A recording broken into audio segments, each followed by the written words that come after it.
மாநில அளவிலான ஓவிய போட்டியில் வெற்றி பெற்றவர்களுக்கு காங்கிரஸ் சட்டமன்ற கட்சி தலைவர் வைத்தியநாதன் பரிசுகளை வழங்கினார். மாநில அளவிலான ஓவிய போட்டி மாணவர்களுக்கு விருது வழங்கும் விழா ஏஎஸ் மார்பல ஓவியர்கள் குழு மற்றும் வசந்தன் நுண்கலை அகாடமி இணைந்து நடத்தியது. புதுச்சேரி மற்றும் நாட்டின் பல்வேறு மாநிலங்களில் இருந்து மாணவர்கள் ஓவிய படைப்புகளை மின்னஞ்சல் மூலம் அனுப்பி வைத்தனர்.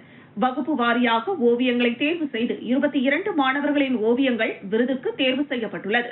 விருதுகள் வழங்கும் விழாவிற்கு சிறப்பு விருந்தினராக காங்கிரஸ் சட்டமன்ற கட்சி தலைவரும் லாஸ்பேட்டை தொகுதியின் சட்டமன்ற உறுப்பினருமான வைத்தியநாதன் கலந்து கொண்டு மாணவர்களுக்கு விருதுகளை வழங்கினார்.